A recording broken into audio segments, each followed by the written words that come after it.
Alright, as previously shown, I took this bolt out of this here, and it was kind of close getting it out, but because this is so buggered, it would come out.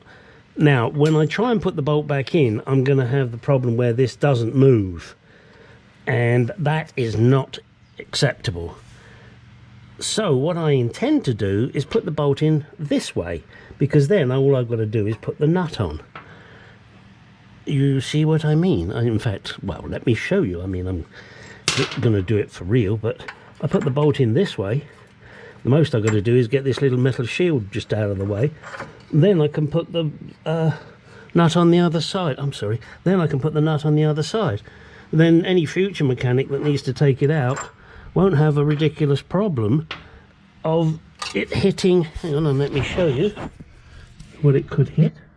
But let me get you a light so you can see. Oops, I'm sorry about this.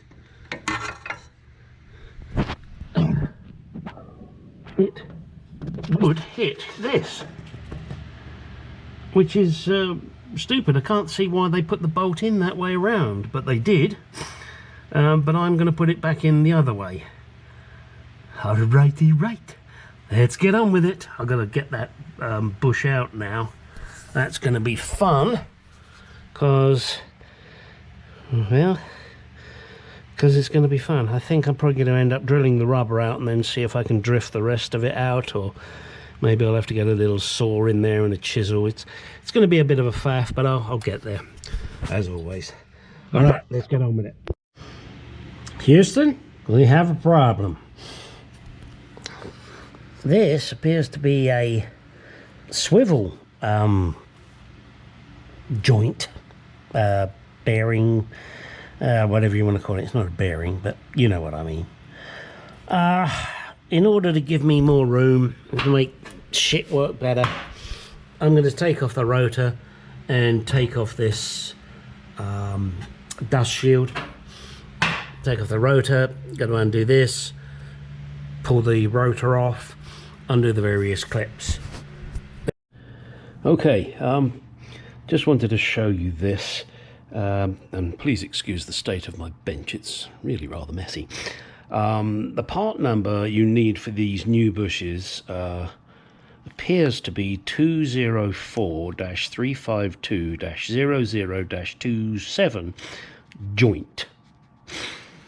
I'm not sure what the rest of this is for. 430 SP order, I think that's probably special order.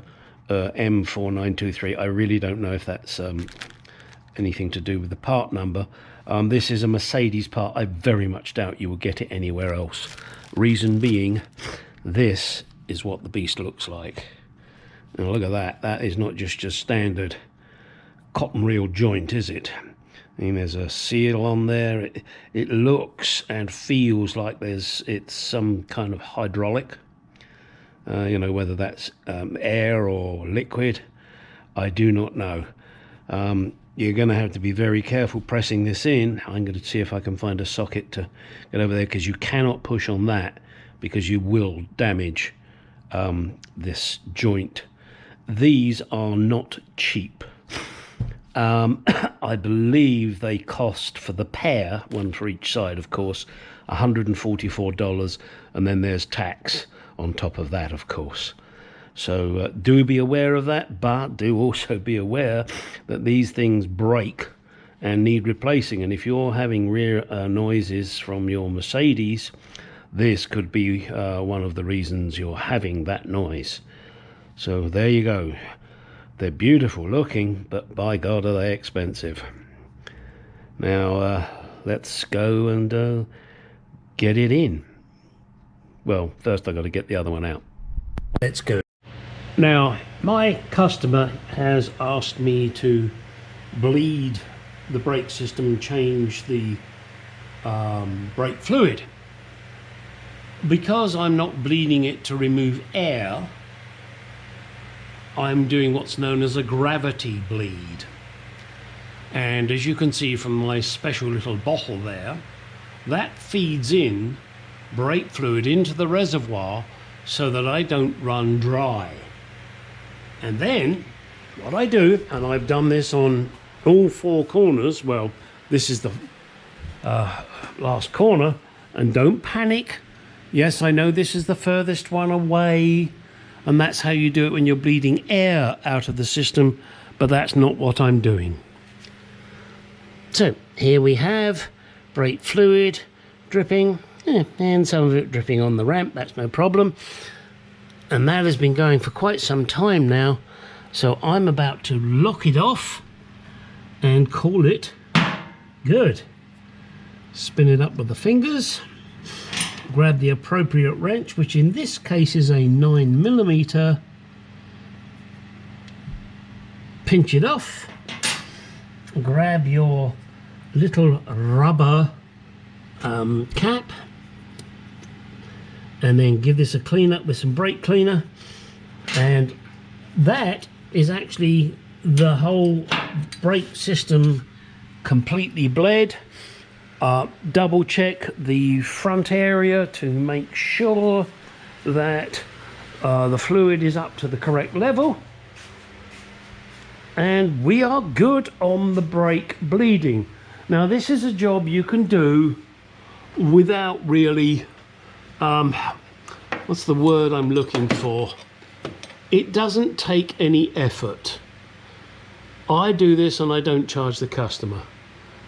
He supplied the brake cleaner, brake fluid, and what does it cost me? You know, 2 seconds to go and crack off each nut, let it drip into a container, and that's it. Don't rip people off. I am not charging the customer to do this, because that's not fucking right in my book.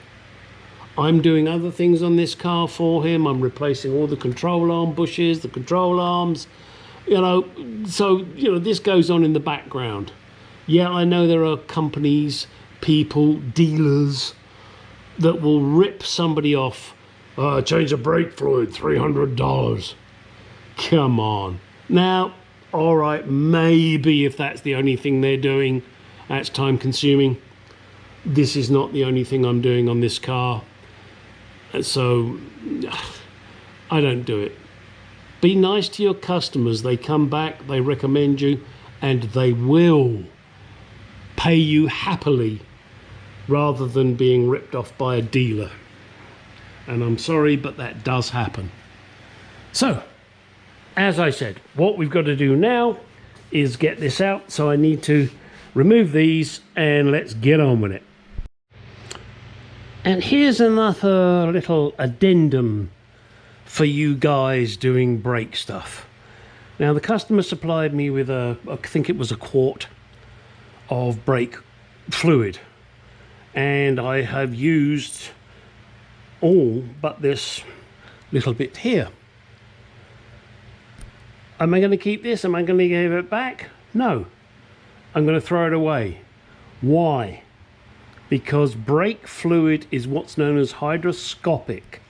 It absorbs moisture. I have exposed this to the air. Now I grant you I live in Arizona, so there's not much moisture in the air.